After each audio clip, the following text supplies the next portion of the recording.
here. Okay. All righty. Welcome and thank you for coming. We are going to share 3 tough conversations every parent needs to have before their child leaves home. So if you are getting ready to send a child into the world, it doesn't matter if we are talking about a year from now or if we are talking about a matter of weeks, months, or days from now. You may be feeling like this mom right here who is feeling completely overwhelmed by the idea. You may be doing a little bit of this. This is something I find myself doing more and more as my kids are getting closer and closer to leaving home. I find little things will make me cry. You may be wishing that you could just have that little child again that you could scoop up in your arms and not let them leave. Or you may be feeling like you finally reached the end of a tunnel and you're ready, your child is ready, and this is a great thing. And more realistically, you're probably feeling all of the above. Depending on the day and the time, all of those feelings are completely common, normal, and you may be feeling all of them within an hour of each other. I think that's all the norm of what parents who reach this stage of the journey in their parenting all feel. The other thing you're really feeling, and I am feeling, and Amy is feeling, it doesn't matter again how far away it is, the clock is ticking. It just becomes very, very prescient. You just are so aware of how the time is going when it starts, ticking down. There's so much that you want to say. You have probably covered a lot of the basics, or if you are like me, you are trying to cover those basics. My oldest is a year away from leaving home, so we are spending time right now making sure he knows how to scrub a toilet and wash a load of laundry and scramble some eggs and cook some pasta and just some basic reminders all the time, because I do want him to be a good roommate to someone. So those are the basics, but they're also, for all of us, things that you think, I probably am missing something. I know I'm forgetting some things, but there's also things that you kind of know you need to talk about, but you aren't sure how or what to say. Some of these topics are really uncomfortable. And so that's really the point of this conversation today, and the point of why Amy and I are here, why Amy and I came together. So we think we've got something that can help as you prepare. But before we go on to talk about how we can help, let us take just a second to tell you who we are. So if you are watching live or watching this as a recording and don't know me, I am Tonya Crombie. I have a doctorate in psychology. I am an executive and a life coach, and I am the author of Stop Worrying About Your Anxious Child. I predominantly work with people struggling with anxiety and parents of anxious children. That's the topic of my book, and that is the majority of my work. I help parents manage their children's anxiety and be able to just relax and enjoy being a parent again. So that is who I am and what I do, and I'd like to let Amy tell you a little bit about herself. Thanks, Tonya. It's lovely to be here, and I'm excited to talk about this material with you all because, as Tonya said, we're both mothers and we're getting ready to launch our own teenagers into the world. So who I am is I'm a psychotherapist and an author and an educator. My book is Be Strong, Be Wise in the Age of Me Too. And what I do is I teach young people about sexual safety and sexual assault awareness. And I also teach caring adults who want to offer the framework to the young people in their life. I teach parents and teachers and counselors how to bring the Be Strong, Be Wise framework to their young people. So we are really excited to talk to you about some of the tough conversations that we have at the beginning of this process in launching young adults. And I'm here to talk about sexual safety. So we want to begin with our first slide. so So just before Amy, you jump in, just a quick reminder of the overall conversations we're going to have. We've promised you 3 tough conversations that we need to have as parents. And those 3 conversations are sexual safety, as Amy mentioned, and she's going to jump right into that in just 2 seconds. Then I'm going to talk to you a little bit about anxiety, as you might have guessed, since that is my area of passion and the thing that I love talking about with parents and teenagers and whoever will listen to me, really. And the last of the 3rd conversations is all about social isolation. It's about feeling included. It's about our kids being comfortable in their own skin. And if you are a parent of a child who is getting ready to launch, I think that probably hits home with you too. You probably are saying, yes, I know exactly what you mean by that inclusion, isolation piece. It's really important because it does impact our kids so much as they leave. And it's also the reason it's in this slide, and the reason that Amy and I are even doing this is that is the bridge between both of our topics. It's the way that we came together, because isolation is such a key aspect of sexual safety and anxiety and depression and mental health. And again, like I said, it's just a really important concept in and of itself. So those are the 3 topics. And without further ado, I'm going to let Amy jump right into talking to you about sexual safety. So one thing that we know, and this is a result of the Me Too movement, although there's been a lot of activity and a lot of discussion and articles being written around the reality of sexual assault. So what Me Too helped to bring forward is an awareness of the scope of the problem, which is pretty massive. So many people, for example, Tarana Burke, who actually founded the Me Too movement in the 90s, has described sexual assault in America as an epidemic. With an assault taking place every 92 seconds, that's an appropriate title. So one of the things that is helpful right now is that, we are able to talk about these things more directly. And I often encourage parents and caring adults to have that kind of join up conversation with their young people to talk about the facts. That helps to create a kind of neutral environment to have further discussion, is to literally share some of the statistics that you're seeing on this slide right now. And they're readily available, with a very minimal search. You will find a lot of information on sexual assault and sexual safety. So one of the things, as I said, Me Too helped break the barriers of secrecy. So now we are, I think, given a responsibility that is empowering at the same time. It's kind of scary and uncomfortable to have these hard conversations with the young people in our life. The good news is young people are very social media savvy. They are aware of what's happening in the world. They were there for the Me Too movement.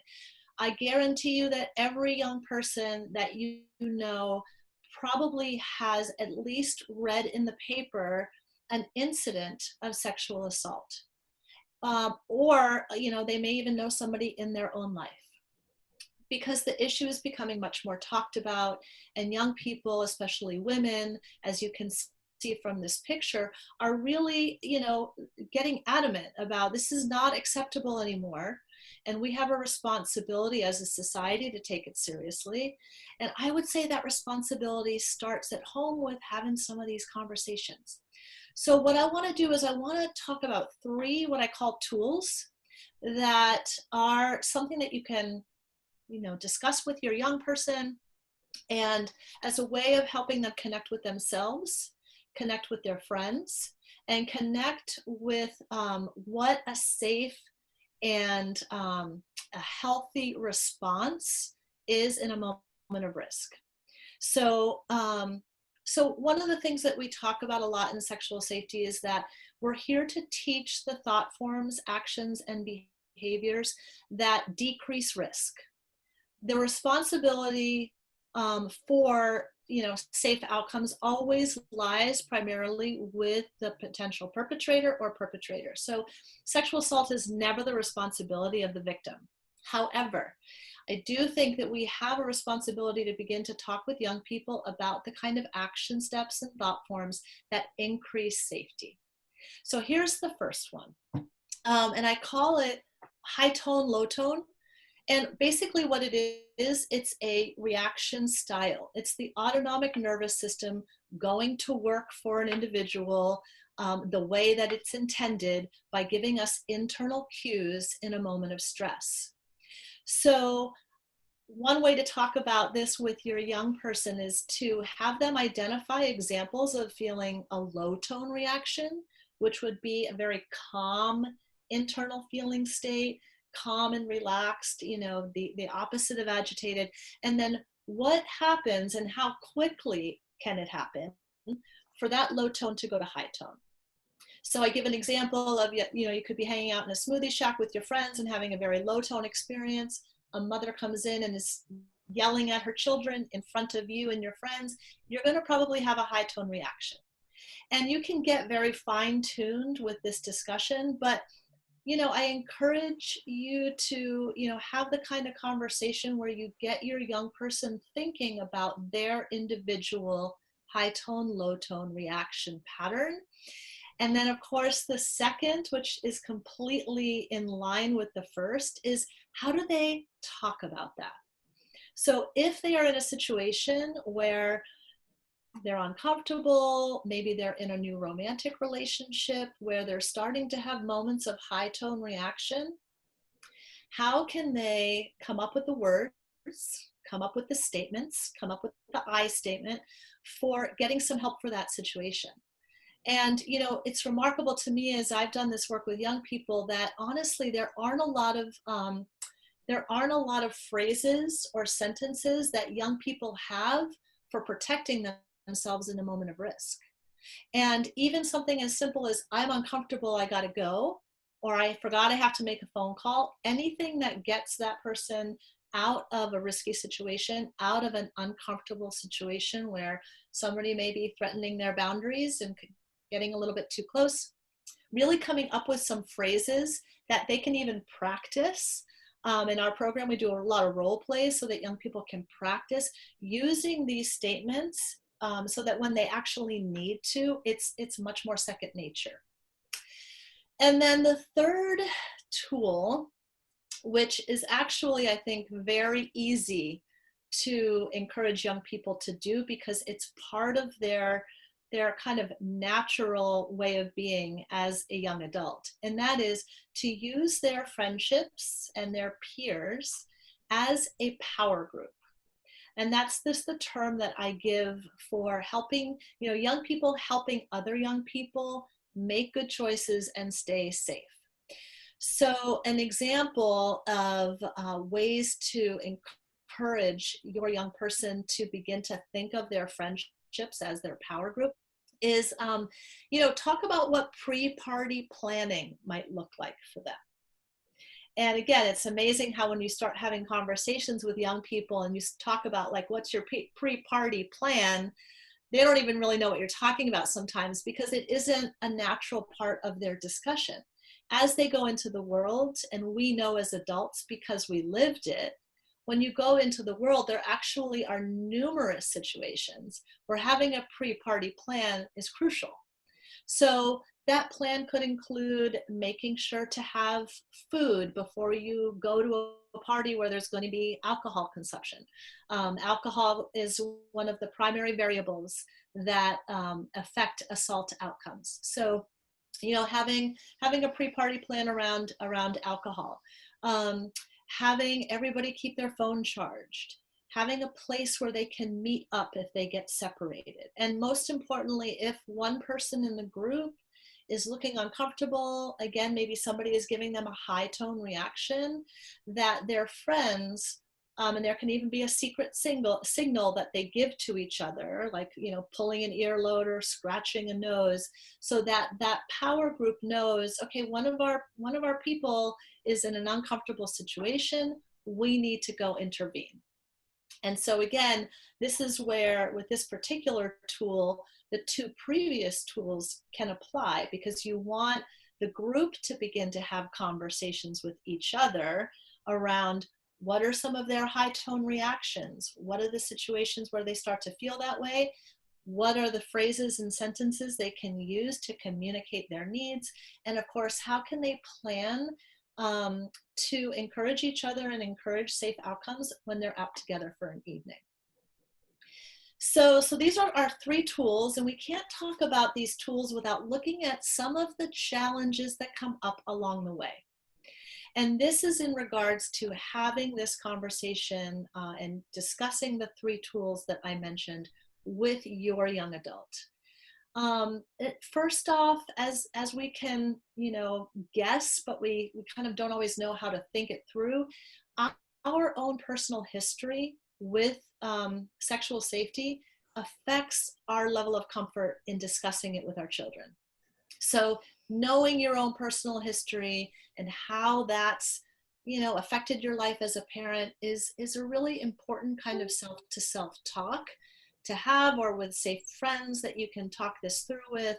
I share very openly. I'm a survivor myself, and I know that has affected my parenting, and has actually created some challenges for me in having these difficult conversations with my child. One of the things that we all are part of is the fact that we have raised our children, many of us, I would say it's a predominant paradigm, in child-centered homes. In other words, our approach to our children is often like they're the center of the world. And that's wonderful. And I think, for me as a parent, I delighted, all the time in raising my daughter. But there's a little bit of a blessing and a burden that goes along with that parenting paradigm, in that young people who are already prone to a certain level of like feeling indomitable, feeling like problems won't happen to them, they are immortal, that whole thing we remember from our youth, it gets enhanced a little bit with that child-centered parenting style, because it can potentially inflate their own sense of importance, and again, that kind of indomitable nature. So last thing, fear being contagious. I don't have to talk a whole lot about that.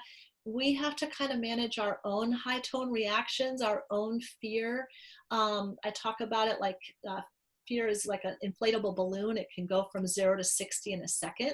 So managing our fear when we're having these hard conversations, so that doesn't spill over to our young adult and negatively affect the conversation. So looking at what self-care needs to happen to make that arena more open and more available to have those hard talks. So thank you, and I am happy to pass the torch back to Tonya. Okay, so much like sexual safety, anxiety is, I think for most parents, a lot of parents who are, if you're a parent like me who has an anxious child, you realize how significant this issue is as our children leave home.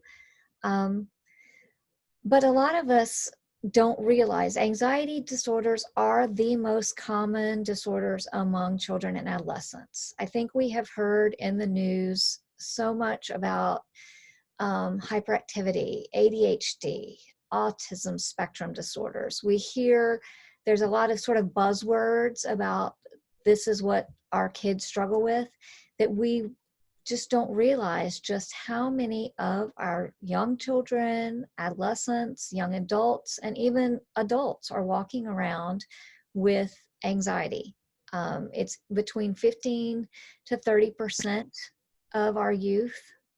Um, and that's rising, continuing to rise. It's almost doubled recently. So, well, actually, it's not doubled. It's risen 20%, but it's like, and that's an old statistic from 2013. So I feel confident that it was in 2019, it was significantly higher than 2013. And in 2020, we have had quite the year.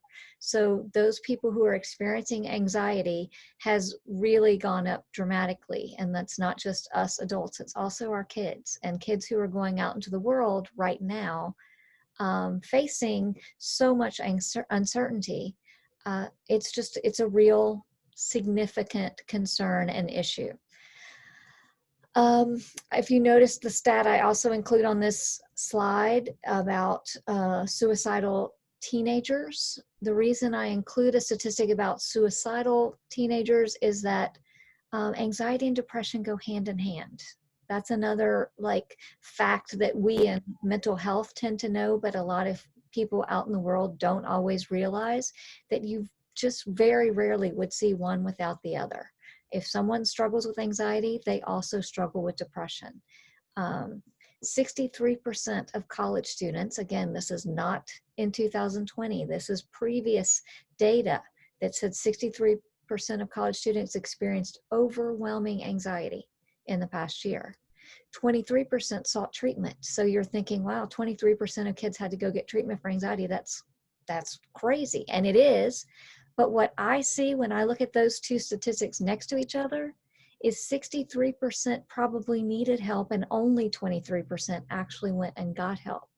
So this conversation that you can have with your young adult, your teenager, before they leave home, I consider it so, so important so that we can just raise that number. If they are feeling overwhelming anxiety, and so many of them will, understanding it, knowing what to do about it, knowing if they need to get help, such an important conversation to have.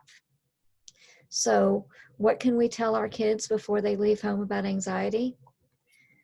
Well, the very first, most important thing that I tell every single kid, teenager, parent, children living in my home, I say this to everyone because it's so important, is anxiety is normal. I quoted a statistic on the very last slide where I said 15 to 30% of all youth will struggle with anxiety. 100% of human beings will have anxiety at some point. It is normal. And that's such an important thing for you to share with your young person, because what happens so often with our kids, and I hear it all the time, and if you have kids this age, you probably do too. The kids say things like, oh, I've got anxiety. I have anxiety. And they've made it into this thing, this illness that they deal with. And yes, an anxiety disorder is a significant illness, and I don't want to make light of it, but I also don't want to make it into something more than it has to be. When we start accepting that it is a normal part of being human to have anxiety, that takes a bit of the sting out of it.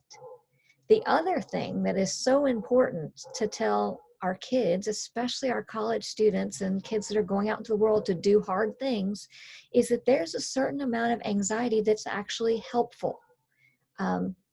When you look at performance and anxiety, it's sort of like this big upside down U shape, that as your anxiety gets a little bit higher and a little bit higher, your performance gets higher. You actually perform better with a certain amount of anxiety.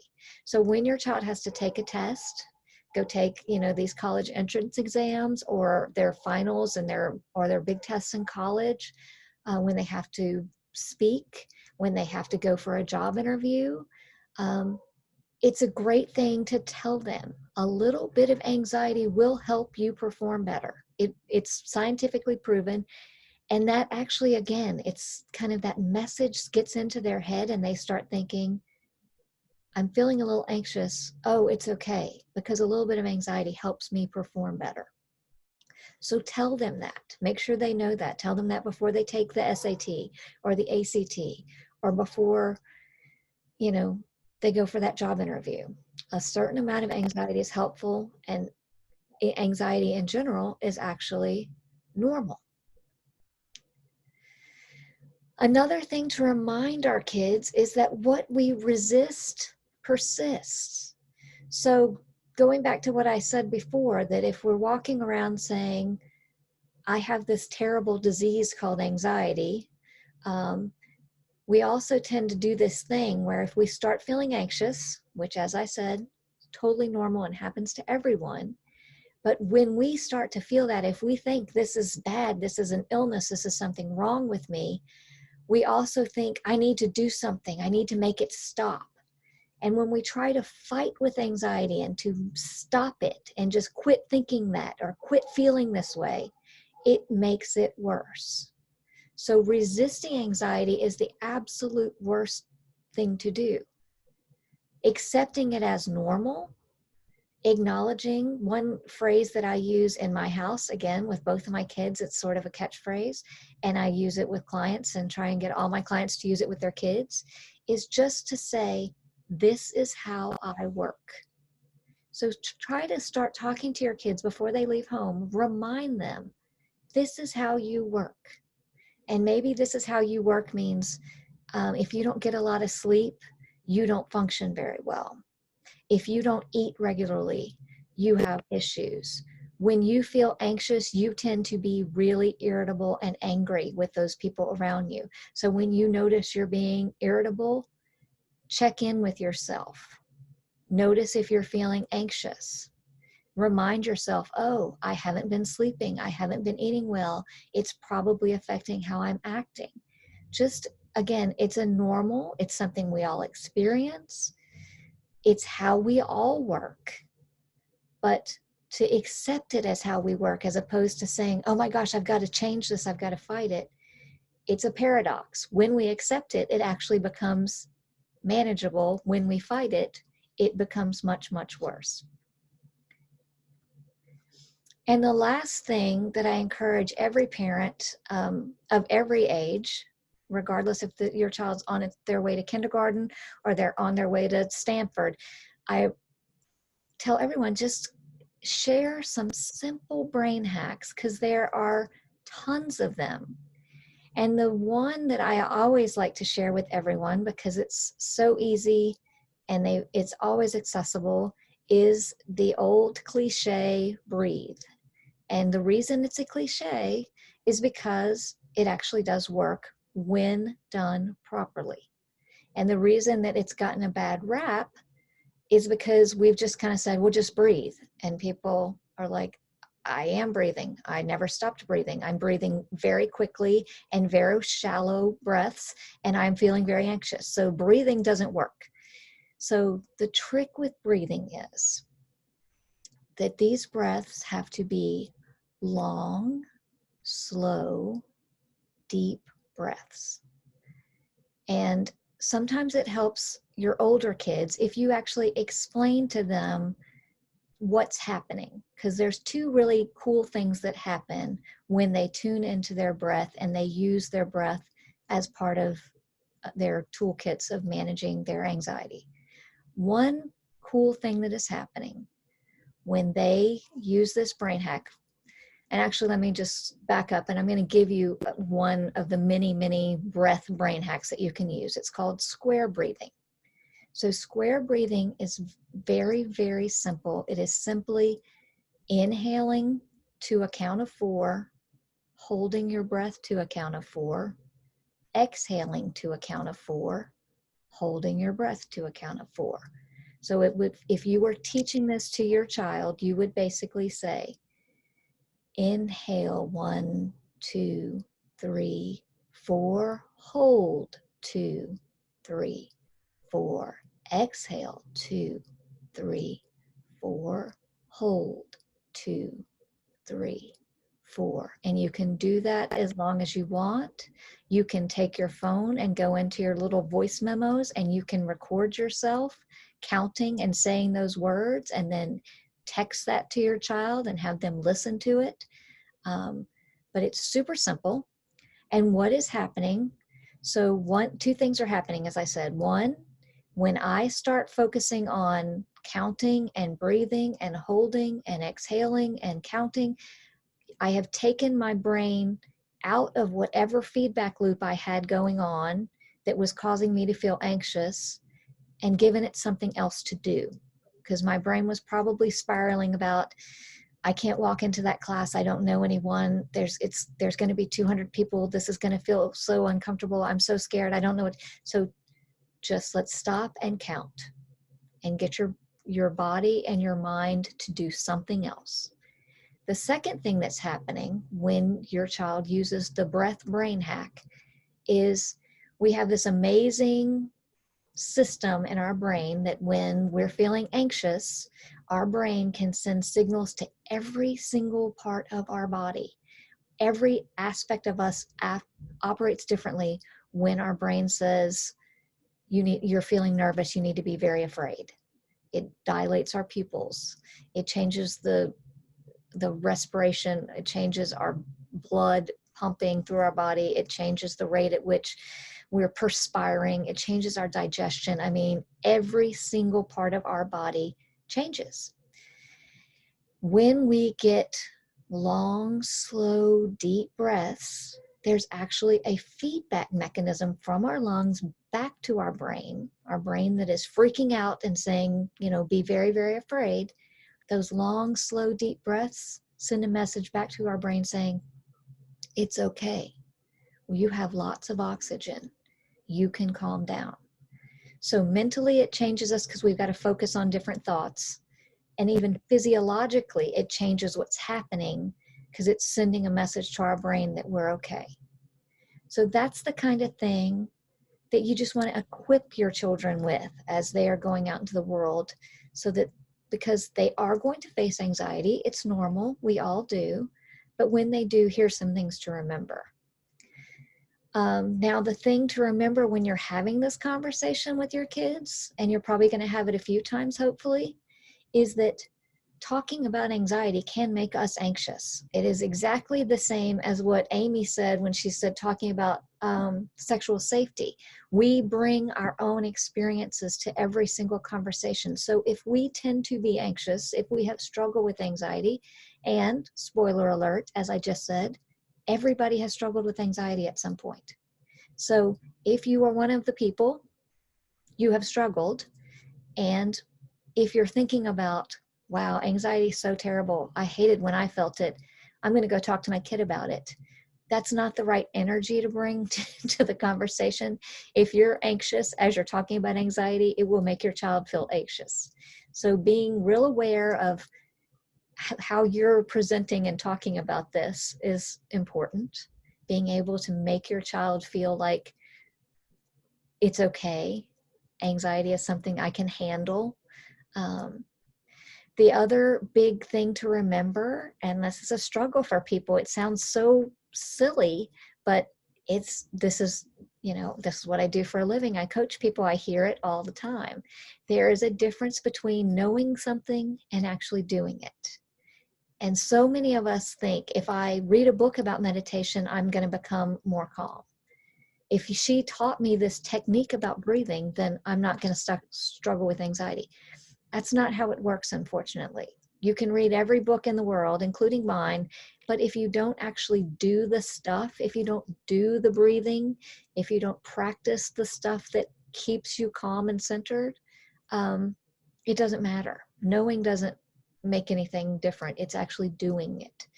And the final thing to watch out for, that's very related to what I said earlier about understanding how you're coming to this conversation. Sometimes what we do is we don't think we need to have this conversation until our child is anxious. And then it reminds us, oh yeah, I'm supposed to tell them about all this breathing and how to be calm and that anxiety is normal. Well, when a child is having a panic attack, you can't really do it. It's very, very difficult to teach them square breathing in the middle of a panic attack. All of this conversation and all of these tools are really best delivered when the child is in a relaxed, open, receptive place, so that when they do become anxious, they aren't learning something new. It's very hard to learn something new when your brain is freaking out. So those are the 3 tips and things you need to watch out for when talking about anxiety. And now I'm going to turn it back over to Amy to talk a little bit about social isolation. So, as Tonya pointed out earlier, this particular phenomena, social isolation, something that we're, of course, very aware of in the midst of COVID-19, but it kind of acts as a bit of a bridge between both of our separate talking points. In other words, social isolation affects sexual safety and it affects anxiety. So, one of the things that I found really disheartening when Tonya actually shared this stat with me, and you see it here, it's number 1, 64% of college freshmen report feeling very lonely in their first year of school. So, and if we think about our own experiences back when we went to college, it probably was a lonely time, at least part of the year, but that seems like a pretty high number to me. And now that we're launching our young people in the midst of a pandemic, I get even more worried about that stat. So I feel like similar to, Tonya's conversation around helping children manage anxiety, my conversation helping adult children manage their safety and their boundaries, we kind of have a responsibility to talk with our kids, our young adults around how do they respond to social isolation? How are they going to approach this phenomena? And again, similar to the way that we've conducted this whole class today, starting with some of these statistics, starting with a very neutral, objective conversation where, even that first stat of, 64% of college freshmen say they felt lonely in the first year. So what does that mean to you? What does that mean to how you're thinking about this next chapter? And there are some things that you can talk to your young adult child about in managing social isolation. And number 1 is understanding the risks involved. So as we know, social isolation creates loneliness. That can create anxiety and depression. So it is a risk factor as far as mental health. Of course, social isolation is a risk factor as far as, my area of expertise, sexual safety, because when there is social isolation, sometimes that's what leads to choices and behaviors that are a little bit more risky. Because again, young people are wanting to do what they can do to address the fact that they're lonely, address the fact that they feel isolated. So just having a very open conversation with your young adult around the risks to social isolation. Number 2, help them create a plan before they actually need it. And this is something that I think as parents, and I know I've been guilty of it myself, we do a lot of kind of relying on the systems within which our children are getting educated to do some of this kind of creative planning and creative problem solving. But actually, like, the most important place for this to start is at home. Because your kid, the kind of person that they are. You can have a very natural conversation around their personality and what they need based on their awareness of who they are as a person. So how does that plan get carried out? There's a lot of ways of doing that. It can, of course, begin with self-care.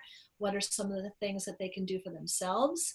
And then, lastly, and I think it cannot be stressed enough, have them come up with a list of people that they can turn to if they are in a rough spot, if they are starting to feel a little bit isolated. So this could be a list of people that they have in their home community that, you both know. And of course, it's also important to bridge to their new environment, whether that be a college, whether that be in a new town that they're moving to, perhaps they got a job in another city, helping them begin to identify the people in their world, even if it's like a new coworker or a classmate or a college counselor, a co-member of a club, even if they don't necessarily know who that person is yet, they can begin to identify what it feels like to be in conversation with, again, for example, a new roommate, and gauge their comfort level, gauge whether they could actually open up a little bit.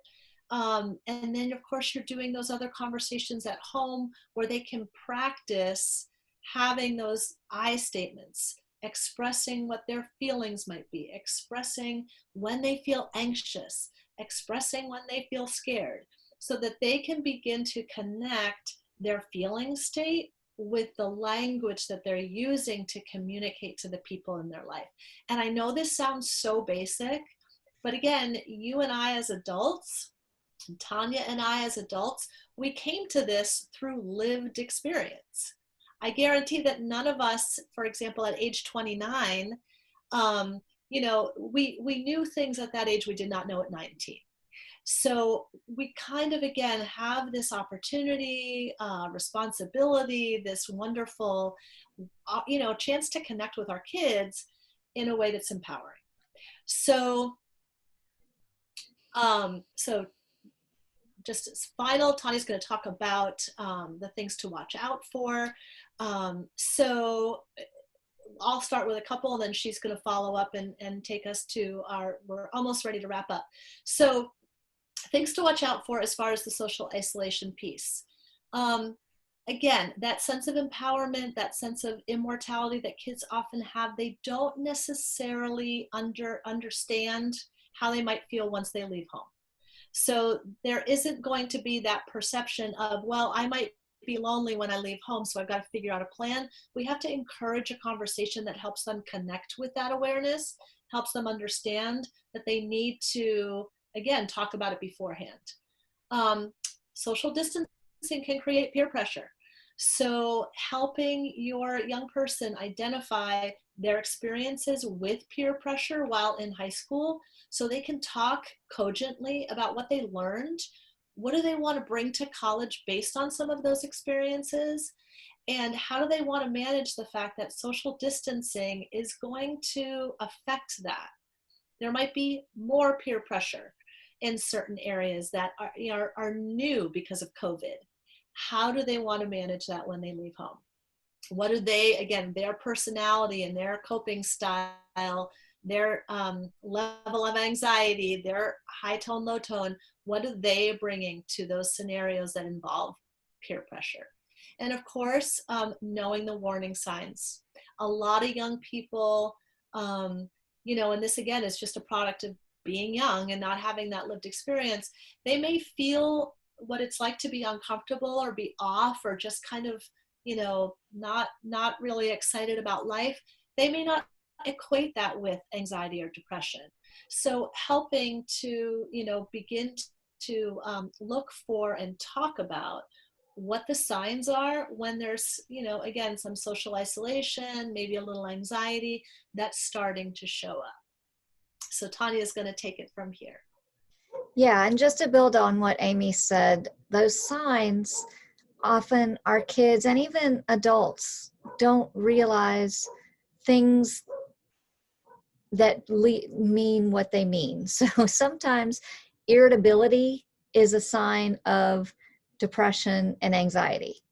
So that's the conversation that you kind of want to have with your kids, is to look for those things that, we all have an idea of what anxiety looks like, nervousness, and depression looks like sadness, but it doesn't always. It doesn't always look exactly like that. And the signs of social isolation taking a toll on kids can be things like them appearing to choose social isolation. They are choosing not to leave their room or interact with other people. And it might look like that's a choice, but it's actually a sign that they are becoming overly isolated and going down a bad path. So that's that's a little nuanced part of that conversation I would add to everything that Amy said that was so awesome, is that it doesn't always look like you think it's going to look. So before we move to this last part, I'm sure some of you have a few questions that we will love to answer. But before we do, I do just want to let you know that Amy and I are offering a workshop for young adults. It is next week. It will be July 28th and 29th. This is actually for the young adults. It's not for the parents like this webinar masterclass. This is for your young adult who's getting ready to leave home. Amy and I will kind of have some of these conversations like we were just sharing with you. We are going to talk to them directly about managing their stress and anxiety, knowing those signs, knowing what to look for, how they can feel safe and connected so that they are managing their social isolation, and how they can remain safe and build healthy relationships. So we would love to give you more information. It is all available on my website at guidanceforthefuture/staying safe, sane, and healthy as you leave home. That is a very long URL address, so do not worry if you're listening to this and thinking I need to write it down. You don't. I will email it to you. I will also email you our addresses so that you can email us directly at Tonya@guidanceforthefuture.com or amycarpenter458@gmail.com. This will be in my follow-up email to everyone, especially those of you who are watching this as a recording. You will have that in the email that you got this recording in. So if you would like to reach out to us, that is where to reach us. I am going to go ahead and stop screen share, and I am going to stop the recording. But before I do, I'd just like to say a big thank you to those of you who watched it. And